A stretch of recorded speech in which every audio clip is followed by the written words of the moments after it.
Hello po, magandang araw. Ang pag-usapan natin ngayon guys ay ang SSS na loan natin. Huwag ninyong anuhan yung SSS loan ninyo, hayaan na pabayaan lang ninyo. Kaya sa akin guys, 1997 ako nag-loan, 97 ba yun? Hindi. Mga 2000 yata yun guys, yung loan ko. Year 2000. Nag-loan ako ng 6,000. Ngayon, na taon na 2025, umabot siya ang loan ko ay ng 6,000 lang guys siya, umabot ng 63,000 pesos. Grabe, napakalaki guys ang tubo penalty. Tapos yung alam nyo magkano, kaya nakita naman ngayon sa app sa SSS ngayon ang ano ko, na contribute ko, na nalagay ko na pira sa ano, kalahati kasi sa akin, kalahati sa kumpanya. Ang 53,000 ang contribution ko guys, napakalaki, mas malaki pa ang tubo guys. Mabuti lang may konsulon. Kaya habang ngayon, kang Duterte, President Duterte daw yung konsulon. Pasalamat tayo. Pasalamat natin. Malaking pakinabang si President Duterte guys. Maraming alam. Napakagaling na presidente. May konsulon guys. Yun ang magpababa sa ano ninyo.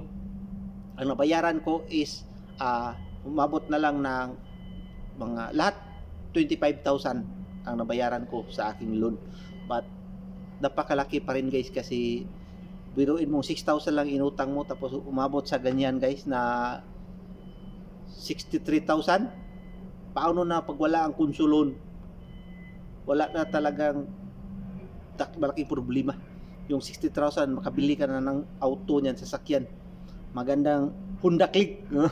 Ano yan, napakalaki na basta kulumbatin lang nila yan guys, pundo na din sa government.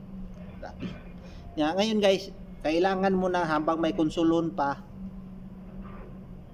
sikasuhin mo yan yung SSS loan mo. Mga loan, kasuhin mo.